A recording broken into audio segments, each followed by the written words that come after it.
Nous allons commencer une application qui va impliquer 3 points.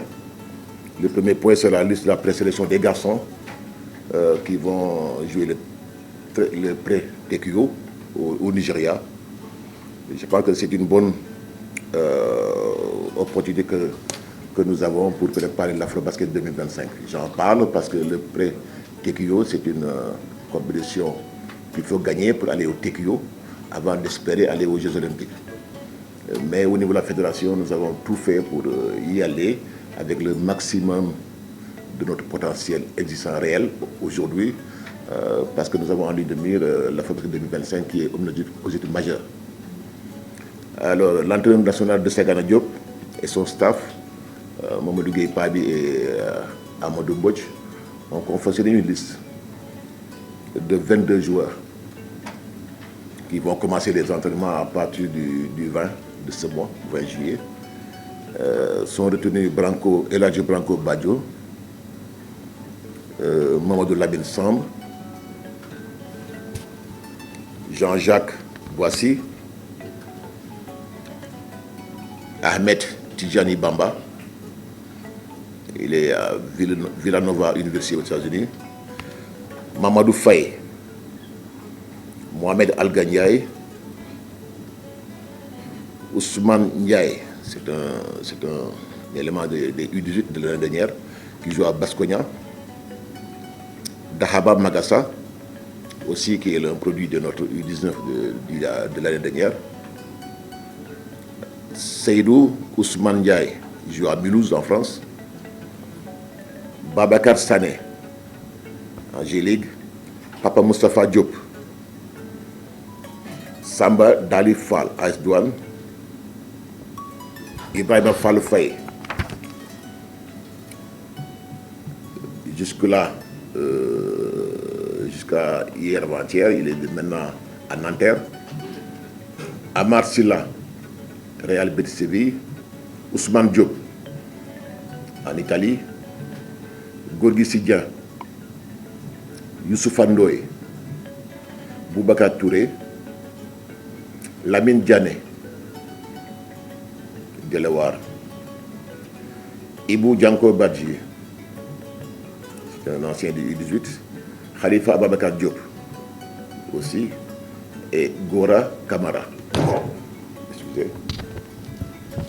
Voilà la liste des 22 joueurs qui sont préférés par le staff technique de l'équipe masculine pour commencer le travail à partir du 20 juillet, Inch'Allah.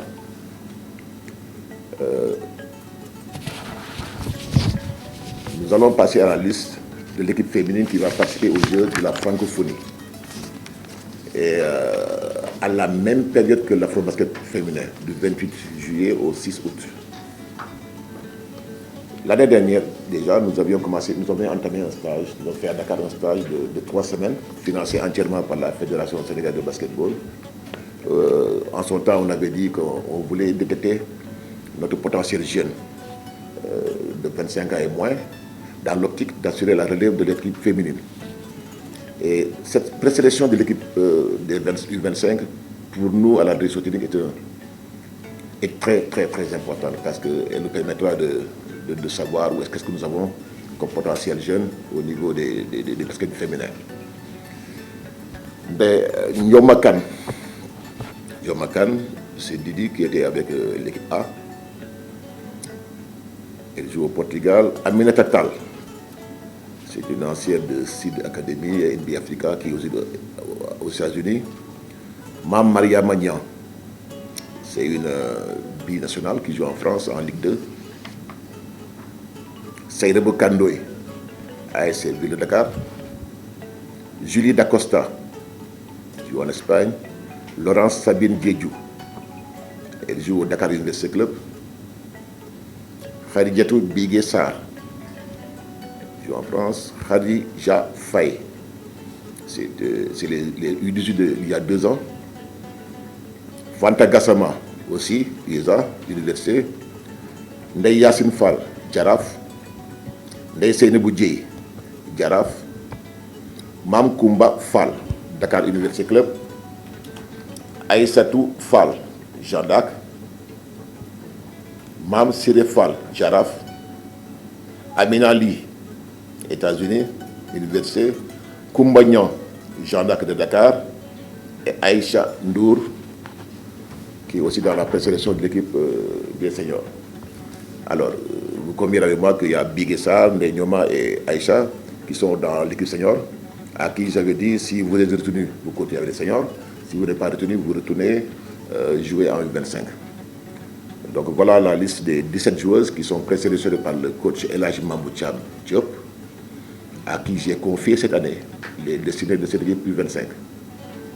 Il sera assisté Mbaye Sam et encadré par le directeur national adjoint, M. Raoul Toupane. Voilà un peu ce que nous avons comme U25. Et j'avoue que ça nous a un peu posé problème, parce que les deux compétitions sont à la même période exactement. Donc on n'aura pas un œil sur notre relève, mais nous avons un staff qui sera suivi de près, qui va suivre de près cette jeune génération, qui, je pense, dans quelques années, va nous valoir beaucoup de satisfaction. Alors, nous enchaînons par la liste des 14 joueuses chez les seniors filles qui vont continuer le travail à partir de ce soir déjà, de partir demain. Madame Léana Timera, Sierra Jané Dilar et Fatou Dia, les trois meneuses qui vont continuer le travail. Arrière, Yassine Diop et Kounandao. Les ailières, Aya Traoré, Mathilde Aïcha Diop, Fatou Pouy,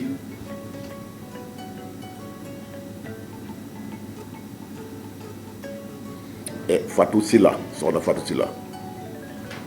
Chez les grands, nous avons Oumou Khairissar, Oumou Kalsoum Touré, Fatou Diagne, Aram Nian et Aïcha Ndour. La confection de la liste, comme j'ai dit aux filles il y a une heure de temps, elle était difficile mais facile, parce que nous avons mis des critères et nous sommes restés figés sur les critères d'évaluation. Une équipe, c'est d'abord une complémentarité. Une équipe, c'est un talent, c'est du talent, mais c'est la complémentarité dans les lignes et la polyvalence. Nous avons beaucoup pensé travailler sur la polyvalence, parce que là où il faut avoir de l'expérience, nous avons aussi besoin de jambes. La compétition africaine, elle est dure si on n'a pas de jambes pour soutenir les efforts constants tous les jours. On va avoir des problèmes. Donc, je disais aux filles que toutes les 19 qui sont là méritaient d'être dans la liste des 14. Mais des choix ont été faits et je pense qu'on va... on est sur la bonne voie pour avoir une équipe très compétitive pour aller défier un peu le quota du basketball africain. Voilà un peu ce qui a été fait. Maintenant, si vous voulez, on ouvre les questions. En disant d'abord remercier l'État du Sénégal, parce que nous avons quand même eu un regroupement de presque 40 jours. 40 jours, c'est pas facile, mais on a été aidé, on a été soutenu par l'État, qui nous a vraiment fait beaucoup de félicitations. Au niveau de la naturalisation de Sierra, la diligence a été très rapide et nous espérons vivement que ce soit fait dans les délais requis. Remercier la Fédération sénégalaise de basketball, parce que la communication a fait vraiment le travail qu'il faut. Je pense que nous sommes bien structurés à ce niveau-là. Moi, je suis là depuis longtemps, mais je pense qu'on est sur la bonne voie. Au niveau des anciennes, que sont Aya, Fatou, Dien, Mohamed Sarr, elles jouent pleinement leur rôle quelqu'un me dira d'anciennes, non, mais de joueuses. Elles sont en train d'assumer vraiment le leadership dont nous avons besoin.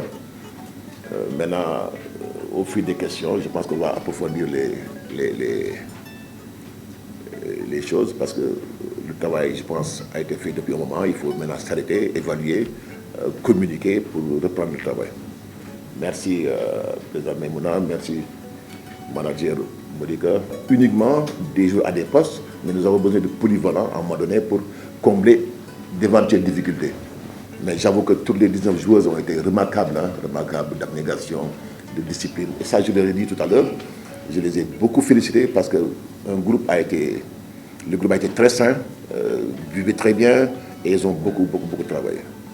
Maintenant, le tournoi de Kansas, le promoteur qui l'organisait nous invitait chaque année en Chine. Je pense qu'on a eu des participations en Chine à des tournois. C'est le même qui a organisé cette année à Kansas City. Toutes les dispositions ont été prises au niveau de la fédération avec le secrétariat général pour assurer la bonne participation du Sénégal à ce niveau-là. Et la fiche technique qui a été déposée au ministère des Sports tenait compte de cette préparation. Malheureusement, au dernier moment, le tournoi a été décalé à une période qui ne nous convenait pas, c'était au mois d'août. Donc nous avons malheureusement constaté un forfait. Et dans l'immédiat, nous avons écrit à des pays pour avoir des matchs amicaux. C'est ainsi que nous avons pu décrocher l'Égypte le 25 et le Rwanda le 23. C'est de bons sparring partenaires. En Afrique, il n'y a plus de petites équipes. Tout le monde, chaque pays vient avec ses forces et faiblesses.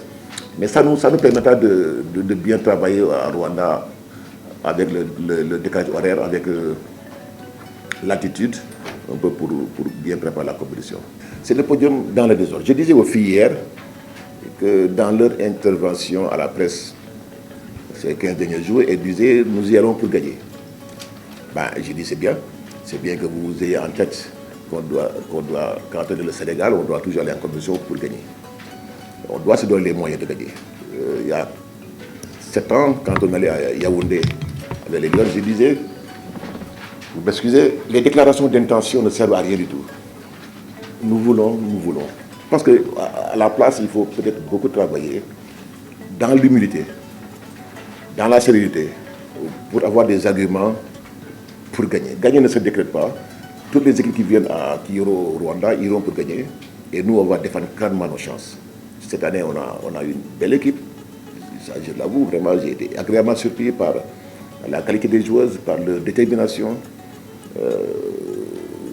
J'ai bon espoir qu'on va avoir de bon. Mais au niveau des objectifs, il faut y aller doucement pour protéger cette équipe du Sénégal. Mais chaque match, on ira pour le gagner. Que ce soit le Mali, que ce soit l'Ouganda, que ce soit le Nigeria, on n'a pas d'état d'âme à ce niveau-là. Quand on prend un drapeau national, c'est pour aller défendre les couleurs du pays. Mais il faut y aller mollo. C'est un peu ça. Maintenant, au niveau de la fédération, nous sommes sur plusieurs tableaux et je magnifie un peu les nominations de Mme Maïmouna, Mme Diop, qui a un excellent travail au niveau de la coordination de l'équipe féminine pour cette campagne. Nous avions anticipé pour nommer un manager général, Mme Bouriga, qui est en train de vraiment chaque jour d'abattre un travail. Moi, ils m'ont déchargé, je me suis déchargé sur elle. Je me concentre uniquement sur le travail quotidien sur le terrain. C'est un peu les palliatifs qu'on avait mis en place pour un peu compenser le cumul. Parce que là, depuis que je suis en regroupement, je suis off au niveau des tâches administratives. Madame, les deux dames, les brèves dames, plus la trésorière, plus le secrétaire général, vraiment tout le monde s'est mis au travail pour que le travail soit bien fait en dehors du terrain. Chez les garçons, c'est pareil. Martin Ndiaye, conseil du président à tous les niveaux. Malé Ndoye qui a un travail de manager avec les entraîneurs nationaux de Sagana, Padi et Amadou. Donc je pense que nous sommes bien organisés pour relever le défi sur les 3 tableaux. Et mon dernier adjoint, Raoul Toupane, l'adjoint chef Raoul Toupane, va assurer la coordination chez les U25, assisté de El Hadj Mamoucham et Mbaïssa. Nous avons vécu Beyrouth ensemble, où notre équipe nationale avait joué la finale contre la Roumanie. Et ça nous avait permis d'être en jambes, vraiment en jambes, pour aller gagner à Antananarivo. Maintenant, Je pense que la nouvelle formule me convient mieux. Parce que nous avons une relève qu'il faut mettre en compétition. Des jeunes de U25 qu'il faut vraiment mettre sur la sellette. Parce que avec les commissions U18, U25, je pense qu'après on aura des filles qui seront aptes pour aller jouer en équipe A. Moi je préfère sincèrement la nouvelle formule. Voilà. Maintenant pour Sierra et Lena Timera. Sierra, je souhaite vivement que sa naturalisation soit actée. On m'aurait dit que c'est en bonne voie. Elle est une bonne joueuse, très bonne joueuse. Elle est vue au même poste que Lena Timera. J'ai préféré les amener les deux. Et après, au dernier moment, on va choisir la meilleure. Sierra ne peut pas nous faire gagner un Afro-Basket. Sierra, c'est une bonne joueuse qui, j'espère, participera, aidera l'équipe, participera à notre épanouissement. Je lui disais tantôt, tu ne peux pas venir au Sénégal et penser que tu vas nous faire gagner. Tu ne peux pas nous faire gagner. C'est ensemble qu'on va y arriver. Donc je pense qu'elle a compris et elle est dans une dynamique. C'est une fille extraordinaire, avec un état d'esprit irréprochable. Maintenant, ensemble, essayons de voir qui, entre les deux, répondra le plus à nos attentes et qui nous permettra maintenant d'élever un peu le niveau de notre jeu. Mais moi, je ne suis pas quelqu'un qui pense qu'une joueuse américaine fut-elle va nous permettre seule de gagner. Non, il faut qu'elle arrive à s'épanouir dans l'équipe, à nous aider dans le secteur où nous avons besoin d'elle. Kansas faisait partie de notre plan, ça nous permettait d'avoir environ 5 matchs avant d'aller directement à Kigali. Malheureusement, ça ne s'est pas fait et nous avons immédiatement pris contact avec des pays, avec la Côte d'Ivoire, avec l'Angola, avec Mozambique, avec l'Égypte, Rwanda, pour avoir des matchs à Dakar. On n'a pas pu les avoir, nous avons quand même pu avoir décroché 2 à Rwanda avant la compétition. Et avec le président, avec le staff, nous espérons rejoindre Kigali une semaine avant pour jouer les 2 matchs, nous acclimater un peu à l'altitude. Maintenant, j'ai demandé à la fédération de nous aider à diligenter la mise en place de la sélection U25 qui nous permettra d'avoir peut-être 1 ou 2 matchs avant de partir à Kigali. Parce que c'est une alternative. Jouer avec des garçons, comme on l'a fait hier, on a déjà joué hier à Arena contre une équipe masculine. Ce sont des opportunités que nous avons et nous allons essayer de nous battre pour jouer autant de matchs avec des cadets, avec des juniors, éventuellement 1 ou 2 matchs avec la sélection U25 avant d'aller jouer là-bas. Maintenant, Sierra, il n'y a pas de deadline. Il n'y a pas de deadline parce que moi j'ai confiance à la fédération et à l'État pour nous aider à avoir un peu son document administratif. On prendra le temps qu'il faudra pour vraiment avoir son document administratif. Après, Aïcha Ndour, elle est dans la liste des 14. Elle est dans la liste des 25 parce que elle, Khadijatou Béguessar et Ndioma Kane, c'était programmé qu'elles soient avec nous. Et si elles ne sont pas retenues, qu'elles rejoignent les U25. C'était le deal qu'on avait fait, deal entre guillemets. Elle sait que d'ici le 20, si elle gagne sa place, elle va aller à Kigali. Si elle ne gagne pas sa place, elle va retourner rejoindre jouer avec les U25. C'est une jeune joueuse qui est en train de beaucoup progresser. Et là, c'est l'une des rares filles que nous avons avec une bonne taille, avec un potentiel athlétique assez intéressant, beaucoup de dynamisme et qui a envie aussi d'apprendre. Donc, Aïcha, il faut la suivre de près. Je pense que si elle fait tout ce qu'il faut, elle peut nous valoir dans le futur beaucoup de satisfaction. C'est un peu ça le sens de sa participation dans les 2 listes. Vous avez vu cette semaine Samba Dali Fall qui a rejoint un club en France. Samba Dali Fall de la Douane. Vous avez Bamba Diallo de la GIA qui a rejoint un club en France. Il y a un 3e, Diagne. Jean-Jacques qui est parti aussi. Mohamed Diagne de la Douane qui va partir. Alors, il ne faut pas vous inquiéter que demain, qu'il y ait moins de joueurs sélectionnés sur le plan local. Parce que ce sont les meilleurs qui partent. C'est ça la réalité. Quand on est sélectionné et qu'on a des ambitions, des objectifs de gagner, on va prendre les meilleurs. Je disais la semaine dernière qu'on ne doit pas penser trop au championnat local, aux joueurs locaux. On doit penser aux meilleures sénégalaises. Le championnat sénégalais, il est bon. Moi, je trouve qu'il est bon parce que chaque année, on sort des joueurs qui partent vers les États-Unis, vers l'Espagne, vers l'Europe, vers la France. Mais le niveau de départ est tel que, quand on doit sélectionner, forcément, la représentation locale, elle diminue. Bon, mais je ne m'inquiète pas trop pour le championnat local. Nos entraîneurs qui sont sur le terrain tous les jours produisent des joueurs qui sont capables chaque année de partir moyen leur talent. Donc, bravo à tous ces techniciens.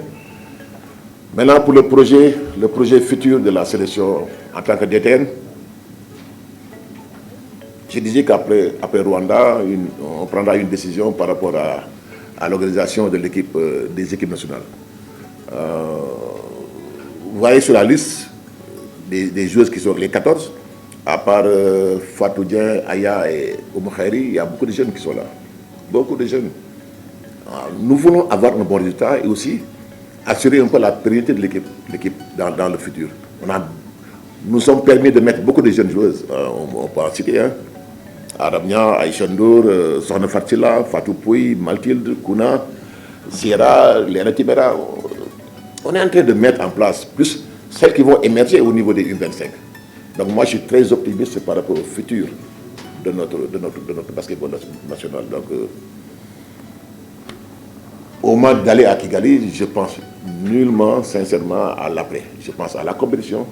Maintenant, après Kigali, à tête reposée, on évaluera avec la fédération et on prendra les décisions les plus appropriées. Alors, sincèrement, ma personne, pas trop important, mais ce qui est important, c'est qui est capable de faire quoi, en quel moment. Donc, que ce soit Koustafa ou un autre, ce n'est pas important. Le plus important, c'est que le Sénégal puisse continuer à, comme vous l'avez souhaité, revenir au premier plan africain. Le projet continue. Il a été entamé chez les garçons. En 2021, à Kigali, l'équipe masculine a gagné la médaille de bronze avec un groupe carrément rajeuni. Hein. Et je félicite l'entraîneur de Sagana qui a continué la prospection avec le Matar et Malay pour voir un peu partout dans le monde où est-ce qu'on va avoir des jeunes Sénégalais capables de prêter main forte à notre sélection. Donc l'équipe continue son rajeunissement tout en gardant un peu son statut de leadership en Afrique, premier ou deuxième ou troisième. Mais je pense que l'avenir de l'équipe masculine se dessine. Vous avez Ousmane Gueye qui vient d'être drafté, n'est pas sur la liste. Je pense qu'il va rejoindre l'équipe du Sénégal dans les années à venir, pour ne pas dire dans les mois à venir. Il y en a d'autres. Mais moi, je magnifie un peu le travail d'élargissement, de rajeunissement, de détection de tous les talents qui peuvent nous aider à reprendre notre place en Afrique. La mise en route commencera à partir de demain, voir un peu celles qui sont dehors. Je pense qu'il y a Mariama qui doit venir de la France. Il y en a 4 autres qui viennent des États-Unis. Les billets d'avion vont être diligentés. On espère commencer vers la mi-juillet, entre le 15, 16 et le 17. Parce qu'au niveau des Jeux de la francophonie, la préparation durera 10 jours, hein, comme le ministère et le comité olympique nous l'ont demandé, 10 jours. Le délai est un peu court, mais on va s'adapter parce que quand même l'État a beaucoup fait un peu pour l'équipe senior. Donc on va s'accommoder et donner des objectifs assez raisonnables à cette jeune équipe qui découvre un peu la compétition.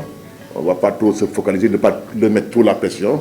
Il faut y aller, essayer de faire un bon basketball, essayer de construire quelque chose qui pourra nous aider à assurer. Parce que l'objectif, c'est, il y a des trucs quantifiables en termes de rang, mais il y a d'autres objectifs en termes de qualité. Et moi, je me focalise plus sur le deuxième point où les entraîneurs auront